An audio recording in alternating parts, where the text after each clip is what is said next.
Bonjour madame, bonjour mademoiselle, bonjour monsieur. Nous sommes le mardi 7 mai 1968, il est 13 h.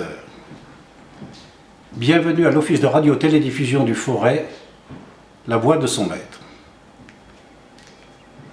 Atmosphère d'émeute hier soir à Paris.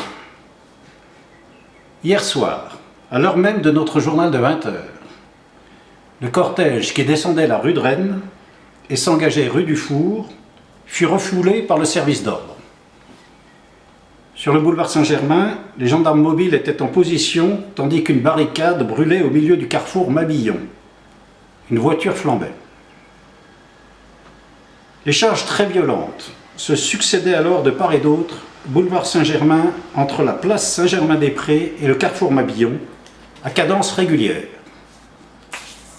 Les explosions de grenades, les hurlements des étudiants, la fumée et les projectiles de toutes sortes qui volaient faisaient de cette bagarre une véritable émeute. Il y a eu de part et d'autre de très nombreux blessés. Les étudiants ont déraciné des arbres et lancé des voitures vides sur le service d'ordre. À la hauteur de la rue du Four, les gendarmes mobiles, colonel en tête, ont chargé à 5 reprises. Mais gênés par les vapeurs des gaz lacrymogènes, ils ont été obligés de reculer.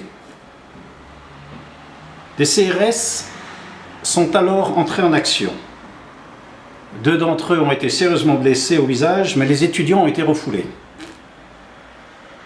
En tête des forces de police, les monopompes déversaient des tonnes d'eau sur les premiers rangs des étudiants, mais sans résultat. Leurs pare-brise avaient volé en éclats et les chauffeurs devaient se protéger des pavés avec des boucliers.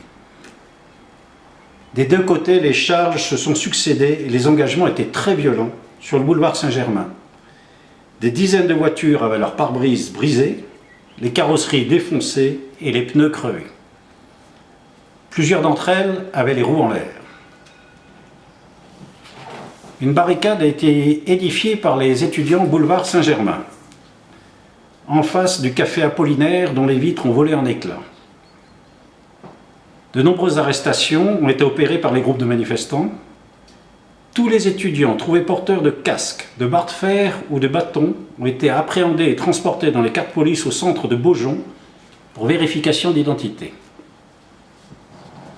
À 20 h 20, une nouvelle charge a permis au CRS d'occuper un premier barrage que les manifestants avaient constitué avec des voitures en travers de la chaussée, à peu près au niveau du chœur de l'église Saint-Germain-des-Prés.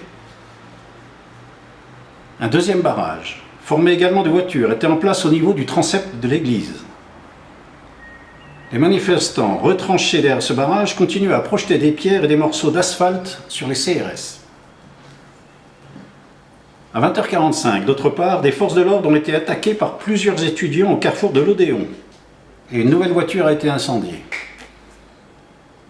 À 20 h 45, les CRS ont repris le boulevard Saint-Germain jusqu'à la place Saint-Germain-des-Prés et ils ont pris position à l'entrée de la rue de Rennes dans laquelle a reflué le gros des manifestants. À 20 h 45, les CRS ont repris le boulevard Saint-Germain jusqu'à la place Saint-Germain-des-Prés.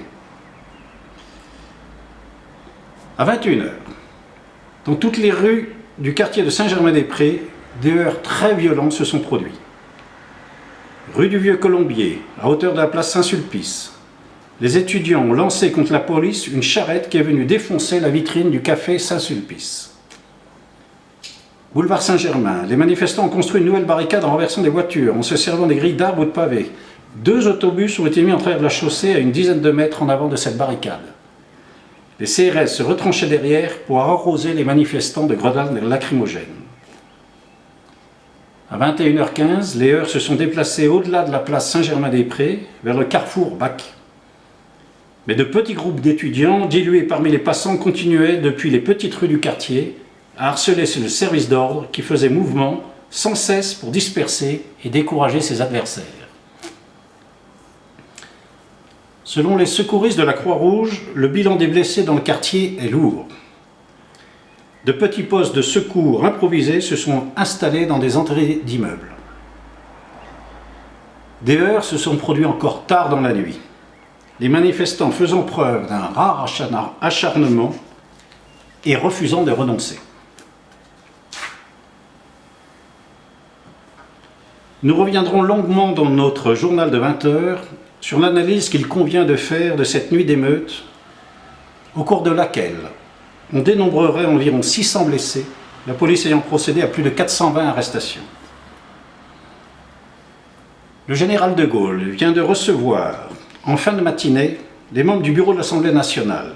Il leur a déclaré qu'il fallait procéder avec plus de discernement en ce qui concerne l'orientation des étudiants, de façon que ceux-ci puissent, une fois arrivés dans la vie active, trouver des emplois correspondant à leur diplôme.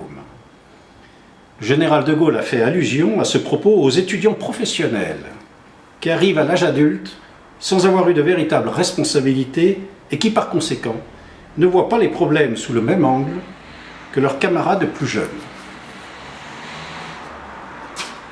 À Moscou, l'agence TASS, dans un démenti autorisé, publié hier, déclare que des membres des services de sécurité soviétiques ne sont pas impliqués dans la mort de Jan Masaryk, ministre tchécoslovaque des Affaires étrangères en 1948, qui, comme cela est connu, a mis fin à ses jours. Toutes ces informations sont mensongères d'un bout à l'autre, et ceux qui propagent ont un but bien déterminé, semer la suspicion entre deux États amis, l'Union soviétique et la Tchécoslovaquie.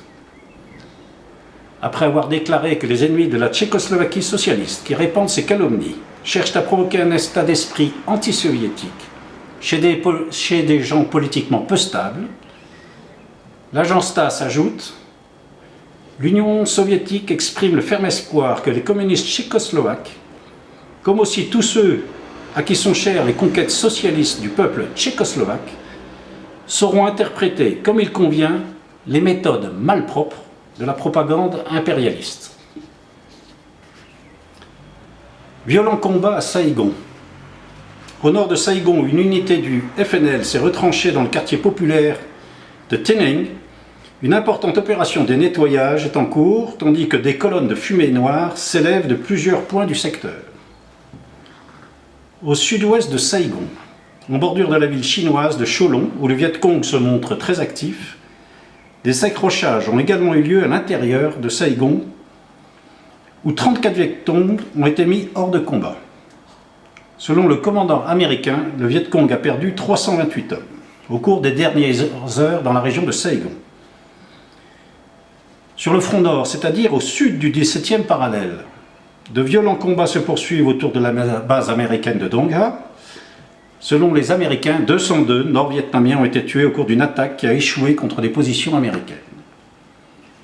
Et sur le Nord-Vietnam, l'aviation américaine a effectué 103 raids, attaquant des voies de communication, des convois routiers et fluviaux, des emplacements d'artillerie.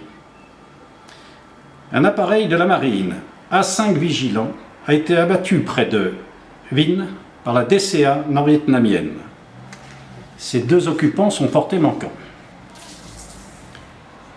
Nous conclurons ce journal de 13 heures sur les propos du général de Gaulle à l'occasion d'une conversation à bâton rompu avec les membres du bureau de l'Assemblée nationale. Le rôle du Parlement, a-t-il dit, s'affirme, et ces débats trouvent un écho profond dans le pays. Il appartient aux représentants du peuple de dire avec franchise ce qu'ils pensent dans le respect de la Constitution. Il a rappelé qu'il était le gardien de cette Constitution et que celle-ci sera respectée de haut en bas, dans sa lettre et dans son esprit.